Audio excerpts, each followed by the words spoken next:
to this special episode of WorkParty, part of the budget broadcast series in partnership with You Need a Budget. Whether your financial goals are aimed at booking the vacation in Europe you've been dreaming of, pre-lockdown of course, paying off your high interest credit card debt, or simply starting to save for your future, you need a budget. And it's no mystery that budgeting can feel overwhelming and anxiety-inducing, especially as an entrepreneur or business owner. Thankfully, I'm joined here today by Jesse Mecham, the founder of You Need a Budget, the app designed to be your best money-saving friend to kick off a special 3-part episode of the Budget Broadcast Series, designed to educate everyone on the power of building a budget. YNAB stands for You Need a Budget, and it's true, you do, we all do. YNAB began as a spreadsheet and has grown into the leading personal finance platform that has helped hundreds of thousands of people take control of their finances. In this first episode of the WorkParty and YNAB Budget Broadcast Series, I'm sitting down with Jesse, the founder, to chat about how to break the paycheck-to-paycheck cycle, get out of debt, save more money, and take the fear out of budgeting so you can get to where you want to be financially. So let's get right into it. So welcome to the show, Jesse. We're so excited to have you. Thanks for having me. So for those who may not have heard of YNAB, tell us about the company and your background. Yeah, so I started YNAB. It's You Need a Budget, but we say YNAB if we're in a hurry. And I started it when I was in college and newly married, and we were both combined, just poor, essentially. So my wife and I both, made student incomes, and when you combine 2 student incomes after you get married, it's still pretty low. So I realized that we needed to watch our money pretty closely. And so I built a little spreadsheet for just the 2 of us. And we worked with that for about a year, and it helped us quite a bit.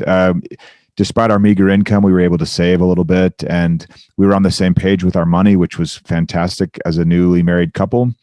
And then when a baby came along, that was where I thought, okay, I need to figure out how Julie, my wife, she really wanted to just be able to focus completely on Porter, our inbound. And I wanted that as well. And I still needed to finish school. So we tried to figure out a way that we could have me make some kind of side income. And so YNAB was truly a side hustle for me at the outset. I just thought, I'll sell this little spreadsheet that Julie and I have been using, and we'll make it through school, and then I'll become an accountant, and the rest will be just a dream. And nothing went according to that plan. It was actually much better. So yeah, that's amazing. And a lot of people tuning in today like that side hustle to full-time job mentality. Sometimes they go into it wanting that. Obviously you did not. You thought this would be a completely separate side hustle. But let's talk a little bit about this spreadsheet that has now turned into this company. So the spreadsheet and the sort of philosophy of YNAB is built around the 4-rule method. So can you walk us through what that is?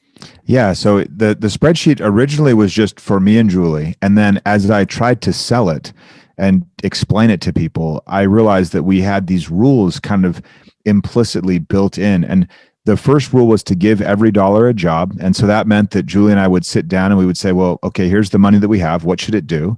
The second rule was what we called embracing our true expenses. And that meant that we would look ahead to larger, less frequent expenses. And we would break those up into monthly amounts. And so now, instead of considering just this month's jobs, what that money should be doing, now we were also considering the future and saying, oh, we wanted to go visit your parents in the summer, so we need to set aside a little bit of money for that, or whatever it may be.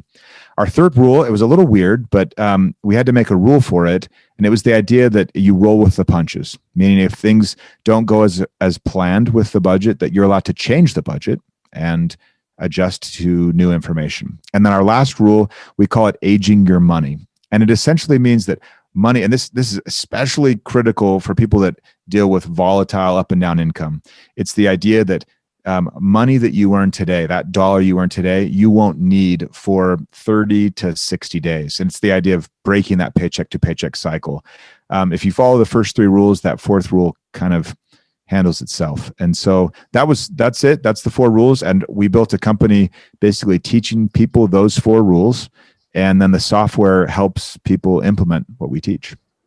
Amazing. And so, to your point, budgeting is oftentimes associated with no fun, right? Like zero no fun, fun. restricting, putting your money in a place where you can't get to it. You say that budgeting is not about restrictions. You talked a little bit about that, but it's about priorities. So can you explain that approach? Yeah, it's just the budget is basically kind of you saying, well, what do I want? What do I want? What do I want out of life? What do I want with all this energy that I spend on this side hustle, on really just trying to just go crazy and work as hard as I can? You go through school and you maybe borrow money for school, and then you're just spending all of this energy to make money. And we're just trying to say, well, all of that effort that you put into making the money, let's just take a little bit more of that effort and just say, well, what do you want to do with the money now that you have it? A lot of the times, especially creative people, they're kind of stereotypically this way, where they're like, oh, I'm just not a money person. And I'm like, you're the most creative person I could meet. Just create a money system. Use your creative powers for good in that way, And so what we want is just to turn the budget completely on its head from the norm of like the budget says you can't have this, you can't have this. And then instead say, well, what do I want? And then you create a plan, and we say it's a budget, but you create a plan to get what you want. It's just about being proactive instead of reactive, looking ahead and really being clear about what it is you want. And it's not an easy question to answer, actually. Yeah, no, it isn't. And I think you're right. Like, at least for me, when I started my first company, I was the creative. I didn't really like pay attention to the ins and outs of like what was coming into the business, going out of the business. Until I went through a scenario where I had to care about the numbers. And ironically, my mom's an accountant. So it's like, I should be, yeah, exactly. Yeah. I should be into the numbers, but I grew up around that. So I was able to kind of, wrap my head around it. But what I found is, and through meeting the other women through Create and Cultivate, is like, it's not often taught how to budget. Like there's no class in high school that's like, here's how you create a budget. So it's kind of this, thing like where you're getting thrown into adulthood and trying to figure it out. So what are some of the common budgeting mistakes that you're seeing people make, and how does the software you created help prevent people from making those mistakes? The biggest, well, there are a couple. One is being overzealous. So it's like you're going to start running. And so you're like, okay, and you just go out too hard, too fast. You get started. That happened to me. So that's kind of fresh on the memory. It's where you're saying, okay, I've never done budgeting before, and I don't even know how much I spend on groceries, but I'm going to spend $150 for 6 people. It's like, no, you're not. You're not going to do that. And so it's really about being realistic and kind of tiptoeing in, honestly.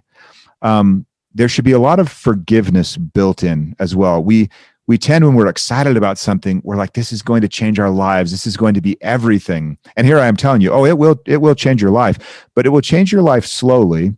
And there will be a lot of quote unquote mistakes that you make along the way that are really just you learning how to do this. And so avoid the perfection mindset where if you said you would spend this much and you go over that, now budgeting doesn't work. You adjusting to your new plan is budgeting. So rigid budgets break, and flexible budgets will be in it for the long haul. So I would say those 2 are the biggest. Going in like too hot, too fast, and then the perfectionism that, and I think with creative people let's be honest, like that's something that you'd battle with anyway in other endeavors. So we just don't want that to bleed into the money. Be very forgiving and recognize, I'm kind of going to iterate on this for the rest of my life. And all along the way, it's going to add a lot of value. Yeah, and looking at 2020 and what an anomaly that year was from a budgeting perspective, I don't think, everyone kind of asked me, at least as a business owner, I'm sure you too, like, what did you do? How were you prepared for it? And it's like, no one was prepared for that. Everyone, maybe has an emergency fund for, 2 months, maybe. And, things just kind of were crazy. So what were some of the lessons that you learned coming out of 2020 from a financial perspective?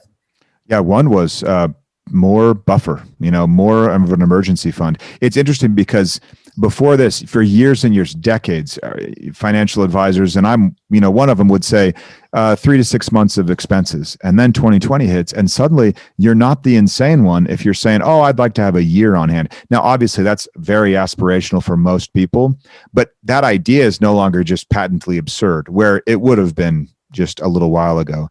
That's a big one, is just have more cash on hand.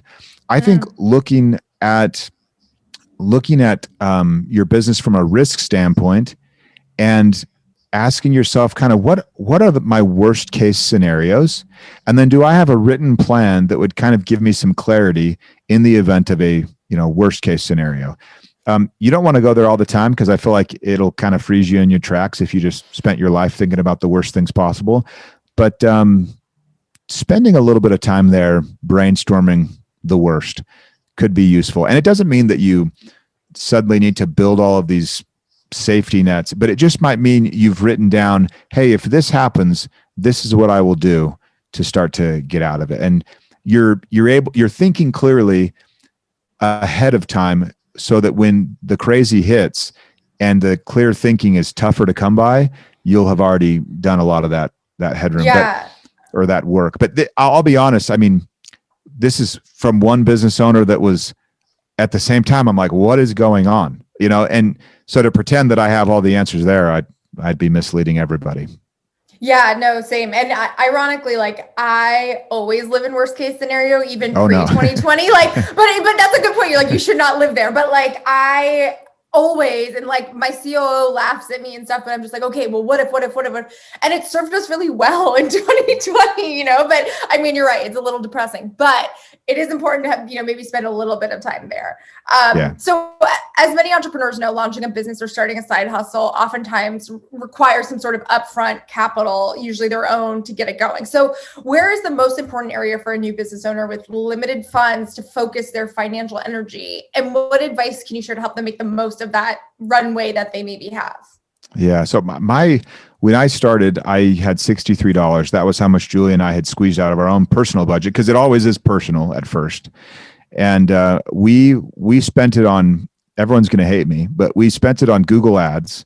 And this was back in 2004.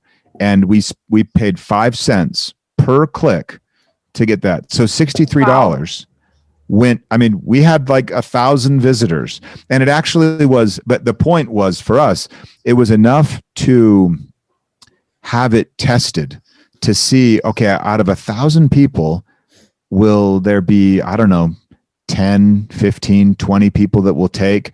And it was for us about finding that product market fit.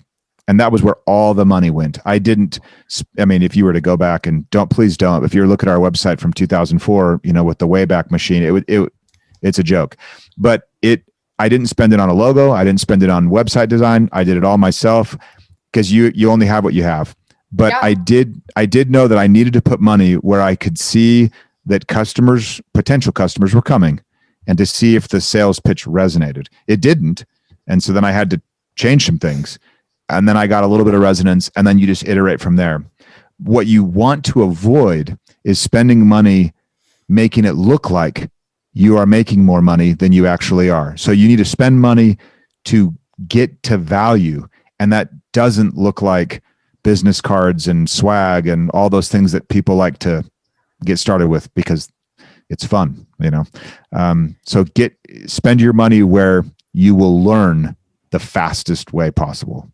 Yeah, I love that. And that's wild about the Google ads. Yeah, I mean, it's like absurd. It's amazing. But yeah, no, I think that's a great way to see, like, how are things translating? How are things working? And absolutely everyone, I mean, myself included, I was the graphic designer, I was the customer service, like, you're everything at the beginning. So one thing that's interesting and that I've been seeing a lot of, and that people are kind of confusing now that we have this like gig economy side hustle. I have my 9 to 5, I have my 5 to 9.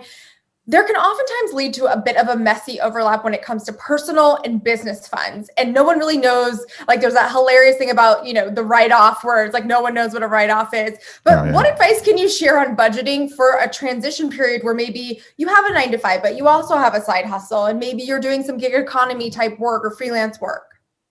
It's interesting because when you're first starting out, you want to have as little bureaucracy and structure as possible, because you're going to move so fast and pivot and change your mind on a whim, all in this, for the sake of learning more and then delivering more, or at least more accurately or better. But when it comes to your finances, you should actually, in this one instance, you should pretend you are a little bigger deal than you really are.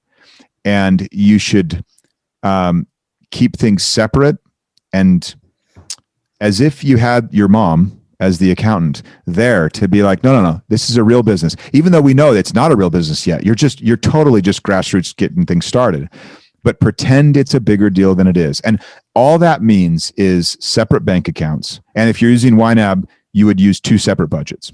You would separate, you'd have the one that's like, here's my personal, the other one that's the business, and the 5 to 9 deal, that's this little nascent idea of a thing. You treat it like it's a full-blown business. You're thoughtful about when you take money out. You're thoughtful about putting personal money into it. You call that fancy things like, here is a capital contribution. People are like, what, but you act like a bigger deal. And it will serve you well, because the money at the end of the day, and you're any CPA would know this, but the money will tell the story. It will tell you, is the 5 to 9 worth it? Should you change something? Is there a way that you could do this in less time? Or is this very profitable? And is the 9 to 5, this happened to me. My 9 to 5 was my loser. Like, that was the one where it wasn't worth my time. But I'm so risk averse. It took me a while to get there. So pretend you're a bigger deal than you are as it relates to your finances. Separate things early. It doesn't mean that you have to set up an LLC. It doesn't mean you have to go register with the state. It just means that you need to have the money be very clearly business and personal. Yeah, that's a great tip, because I think oftentimes what we hear is, filing an LLC or a trademark or whatever, it's pricey. So doing it from the beginning, at least having that set up, is really important. We always say taking your creativity seriously, but like taking your side hustle seriously as well, which I love. So how long did you wait before you went full-time into YNAB? I'm just curious. So I started in 2004, and I left a job. I left my accounting job for another job in 2007. And then that job thankfully only lasted 4 months. And so it was about, it was 3.5 years before. Wow. But to give you context, my side gig, YNAB, was making twice what I was making from my full-time job. My full-time job, I was working 80 hours a week. YNAB, I was working 4 to 5 a.m., 5 days a week. So, oh my gosh. I was just was your wife working on it with you? No, she was, we had 2 little kids. So she was like, okay, it's nice to see you. I think it's you. Like I had no, like we would barely see each other. We would like high five each other, like on the way in and out. It was a crazy time. And I mean, there was nothing I liked about that work life. It was awful. So I finally jumped ship, but I was so risk averse, and I had just been told in school and then through my accounting education, I just been told like, it's only like stable. It's gotta be stable. And there's nothing stable about full-time income either. At any moment, someone can just come in and say, hey, I'm really sorry. This horrible thing happened. You've been a great employee and you're done. And it's not even malicious. It's just, nothing is as concretely secure as we think. Even I always would use as an example, like, okay, maybe if you're in the government, then it's stable. And then you find out the government shuts down, like at least in the US, shuts down every year. And it's like, oh, I got furloughed. So nothing is really stable. And I think had I known that, it would have helped me out. Yeah. Well, totally. And I think like, at least my generation, we were you were lucky if you had a 9 to 5, and like that was the mentality. So I think this new generation, I think, is a totally different thing. They're seeing everyone monetize themselves, so they're like, forget this. But what's interesting is, to your point, the stability side of it. So I've been an entrepreneur for 15 years. I bought my first house. When I was buying my second house. So I've had this company now for 7 years, and still they're like, it's not that stable. You own it, so it's not stable income. And you're like, but I've literally Jacqueline, do not get me started. You're triggering me so bad. The last time I borrowed money to buy my house, I gave him my W-2. I make 6 figures on my W-2. I was well qualified for the house, and they're like, great. And then it was kind of like, oh, well, I own the business that's giving me the W-2. And they're like, wait, what? You criminal. I got so mad. I swore off. I'm like, I'm never borrowing money again. I just couldn't handle it. So it's weird because I love all of my employees. Like we have 145, but I love all of them, but honestly, I would fire myself last if I were just to like line everybody up, And so it's really crazy that these mortgage people are like, oh no, if it's your business, question mark city. But if you're working for someone else's business doing the exact same thing, they're like, oh yeah, that's stable income forever. Anyway.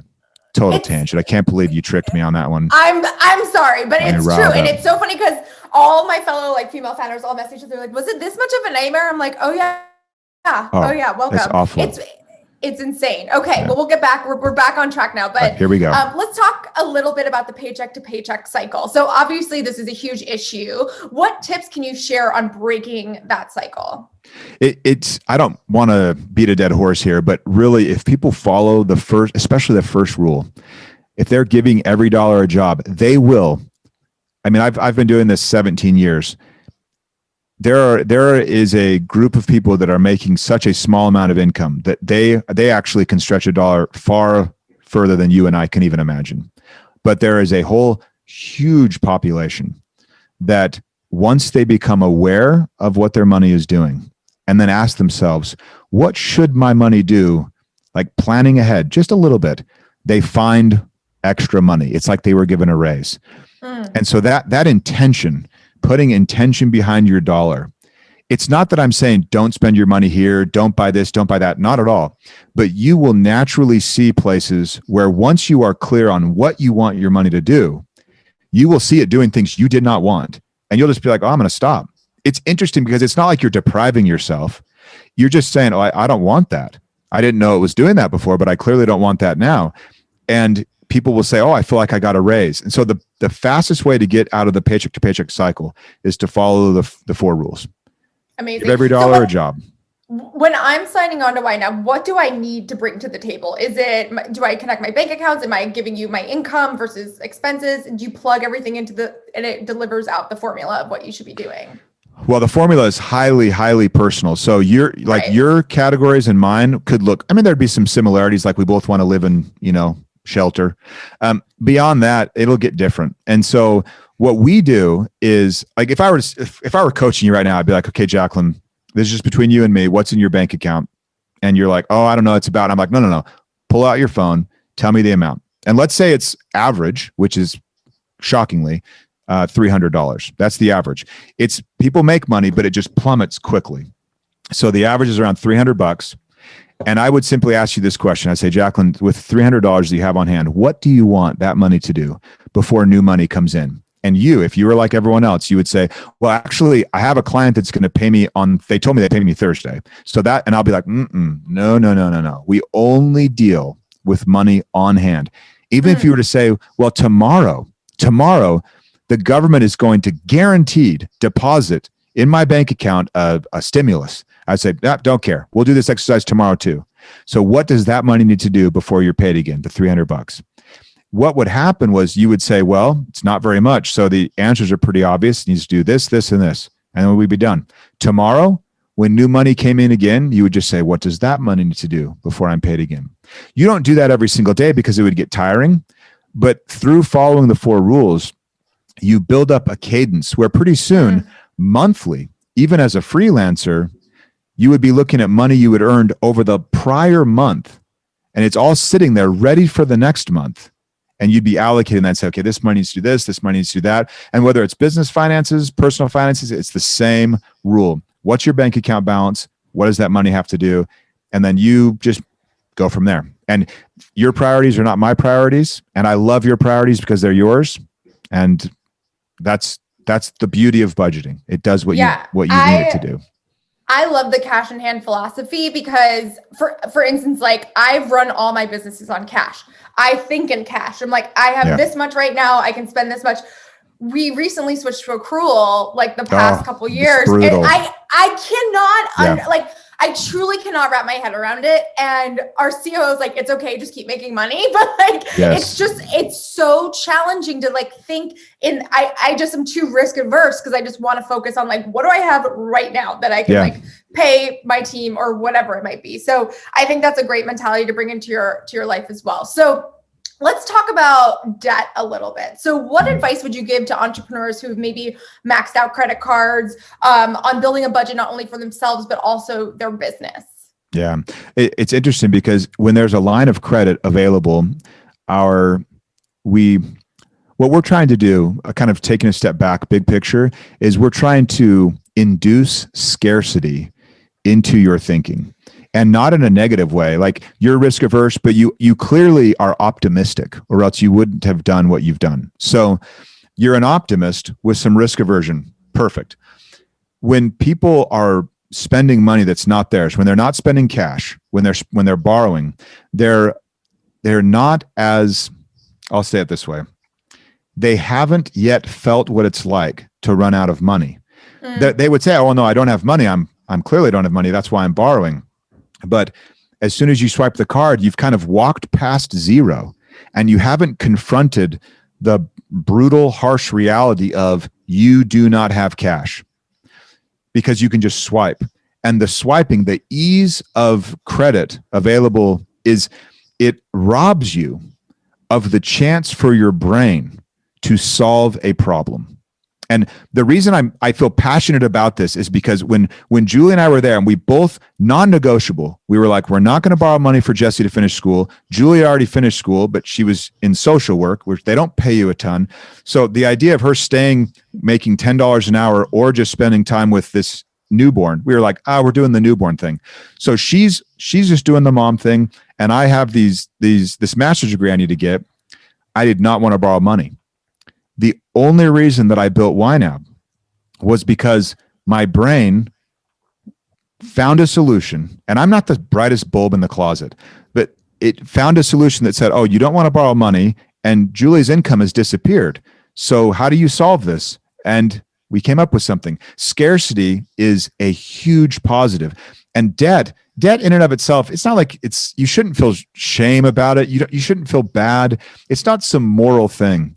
The problem with debt is it robs you of the chance to solve that scarcity issue.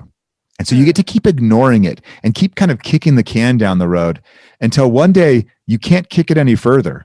And there you are. And then it really becomes painful. So I haven't spoken specifically to like tackling debt. I will say this: if you're working any kind of line of credit, working capital, anything like that, you should budget your line of credit with the same tenacity and clarity that you do your cash, so that you can at least introduce rule one, giving every dollar a job of that line of credit. And then we would slowly walk you back to where that line of credit isn't needed, or at least could then be far less relied upon, in a pinch. Yeah, absolutely. And it's insane, because I think a lot of the credit card debt we see racked up is from college students or in your early 20s. I remember, I went to NYU, and I remember there was like a day of like, when you were just kind of starting out, and there was just credit card companies lined up, like ready to sign up. And it's very tempting, because you don't understand the long-term ramifications of what you're about to sign up for. In that way, it feels like free money, and it's not. They're very predatory. I mean, they're predatorial in that way. Like they are predators, and they're preying on teenagers. And I'll keep saying teenagers, because that makes them sound young and immature and unwise. And they're all those things as 18-year-olds. So absolutely. It's a tragedy. It is a tragedy. And then on the flip side, there's like my mom, who like got my sister and I credit cards at 16 and would make us like fill up the gas once a month and pay it off. So we had credit like growing. So it's everyone has their different relationships with money kind of growing up. But I agree, it's like challenging to know what you're getting yourself into in the long haul. So what advice can you share on cultivating confidence around money and budgeting? I think a lot of times, as you mentioned, debt can feel shameful, money can feel overwhelming. Everything that comes along with money, whether you're borrowing or paying your taxes, it just can feel like a lot. So how did you gain the confidence? Obviously, you have your education in accounting, but how do you recommend entrepreneurs, small business owners, freelancers cultivate that confidence in money? I think one is, what I mentioned earlier is iterating, just recognizing we're going to iterate this whole time. Like Julie and I, we've been budgeting together. I mean, we've been married 18 years, and we've been budgeting together that whole time. And we're still iterating. We're still like, oh, that's interesting. Or, how do we do this or that thing? Sort of life changes. And so you just kind of keep iterating along. Honestly, people, entrepreneurs, or if you're just going at this from a personal business or a personal, finance angle, they should take one of our classes that's free. It's like 25 minutes long, and just have people, and they're not free. Like it's a pre-recorded thing. I'm talking a live instructor that will blow your mind in 25 minutes. And they'll walk you through our method, how we how we want you to think about money. That's what we're trying to change, a mindset. And then once you can get your thinking changed, behavior follows. And so the class will connect the method and kind of the abstract thinking to brass tacks. Here we go. This is what I actually do. And we run probably 150 classes a week like that. So the odds are if you popped into our website, you could just jump in and see one. And they're so well run. Like, you cannot ask our teachers a question that they have not heard 100 times. And so whether you're a creative person, whether you don't get money, whether there was a lot of shame with money, or whether you grew up with money coming out your ears, it's all the same in how you should approach it. We're talking about teaching you how to get a lot of intention piled up behind that money so that it does what you want, and you'll feel good. Yeah, absolutely. And I love that you and your wife went into the budgeting so early on together. I think some of the questions we get at Create and Cultivate is around shared finances and when you decide to take that leap. So what recommendations do you have for opening up conversations about money with your significant other, or maybe even a business partner or anything like that? So don't have it be about money. That's the number one thing. Is you say, if I were to have the very first conversation with Julie, and this likely happened, well, this did happen when we were dating. It was just kind of like, what do you want out of life? What is important to you? What kind of things do you want to achieve? And you could have a couple nice dinners out where you just talk about what you want. What do you want a year from now? What do you want 5 years from now? What do we want for the kids? And then things start happening. Like, someone says, oh, I want private school for my kids. You're like, whoa, that has some price tags associated with it. Or, oh, I don't think we should pay for our kids' college. They have to earn it all themselves. That's interesting too. Or I think that we should have separate finances and just kind of share with one joint. Cool. That, like, all of those are starting to get to not like, hey, why'd you spend this here? Why, who did that? And pointing your fingers. It's really a discussion of priorities among couples that you can get to, I don't know, deeper conversations, more of like the why behind things. And then you would find out why your spouse suddenly is triggered when you spontaneously spend some money here. You're like, God, what is the big deal? Why is he flying off the handle? Or why is she so upset? It's like, well, it's because you just ruined this whole thing that they're doing that they haven't even talked to you about. And so being on the same page first with priorities. Once you got the priorities nailed down, which is not easy, then you could say, well, is our money helping us achieve these priorities? And at that point, it's not about, he said, she said. It's just like, well, is it? And the answer is pretty easy. But nailing down what you both care about, that takes a little bit of work, but it's worth doing. Definitely. I love that. So we're going to wrap with some sentence finishers. Are you ready? I hope so. Okay. The number one money book I always recommend is Your Money or Your Life by Vicki Robin. The best piece of financial advice I ever received. Don't borrow money for school. The number one tip to get your finances in check is you need a budget. I mean, that was a gimme. Come on. The best financial decision I ever made. Marry my wife, Julie, or start this little business. Quit your job. The worst financial decision you've ever made. Spent $80,000 on software we scrapped just before we launched it. Oh no! So. At least it's a write-off. Oh yeah. So it really only cost us $50,000. Yeah, that didn't hurt at all.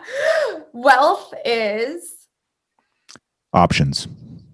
Absolutely. Amazing. Well, thank you so much, Jesse. This was awesome. I feel like I gained so much knowledge. Sorry, I triggered you with the house stuff. It's okay. I forgive you. Awesome. And can you tell everyone where they can learn more about You Need a Budget? So youneedabudget.com. We're even on TikTok, Jacqueline. Now, I don't get TikTok. I don't understand TikTok, but we're on TikTok. So you can find us there. There is really good financial content on TikTok. I follow a few people. I don't make TikToks. I have zero idea how to do that, but there's some good financial content. So I'll definitely follow you guys. All right. Excellent. Thanks, Jesse. Thank you.